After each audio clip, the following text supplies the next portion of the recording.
Hey guys,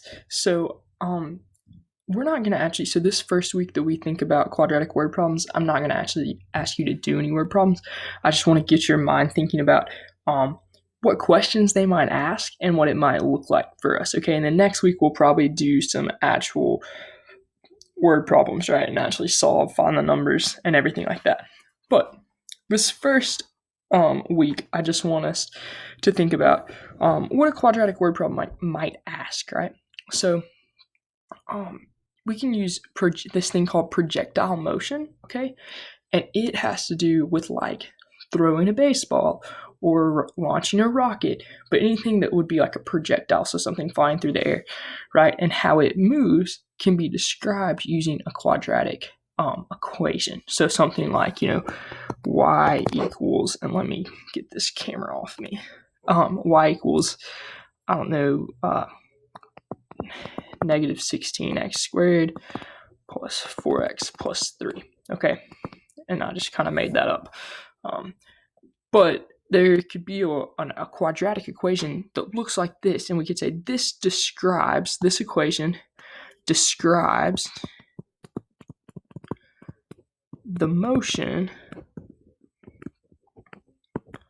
of blank, and it could be all kinds of stuff. The motion of a free throw shot, right? A motion of a punted football, right? So there's all kinds of stuff, and then we have this graph, right? What this week we've kind of been focusing on the algebra side of quadratics, but if we think back to the graphs, right, then we have this graph that shows us. And so let's think about different things they could ask us. Let's pretend we throw a baseball.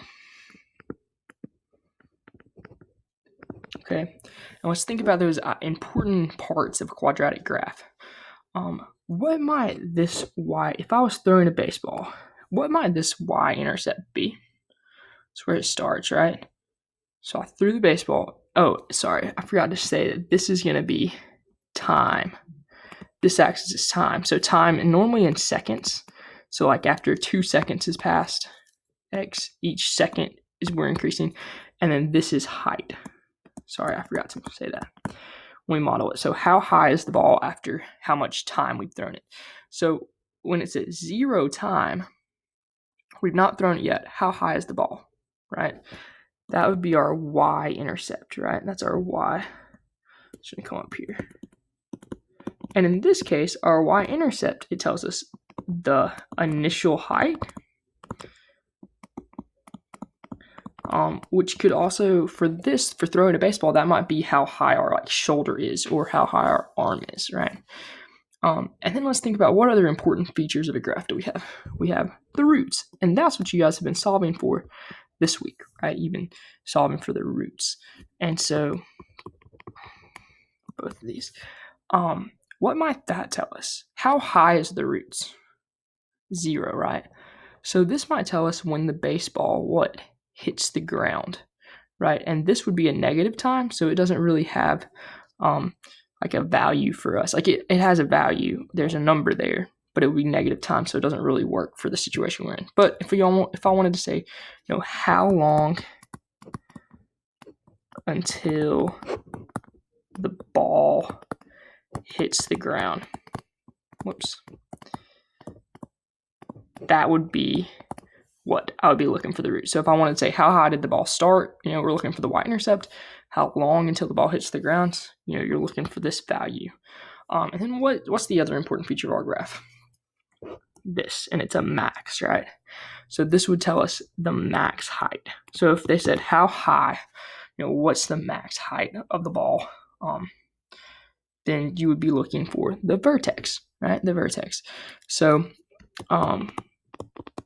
and you could also find the time at which it reached that max height would be something you would be able to calculate.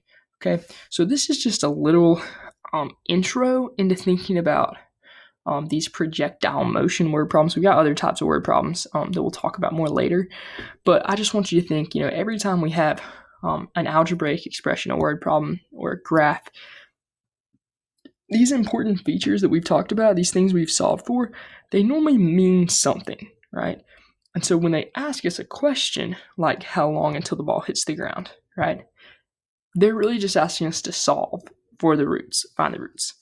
And so normally, like, you can already do the math associated with these word problems. And the hard part is just figuring out, what exactly is it asking me to solve for.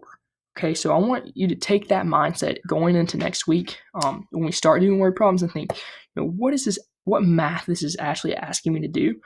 And then normally the math, you guys are great at math, right? And you already know how to do the math. So it's just taking that and transferring it to figuring out what math you need to do to answer the question the word problem is asking. Okay.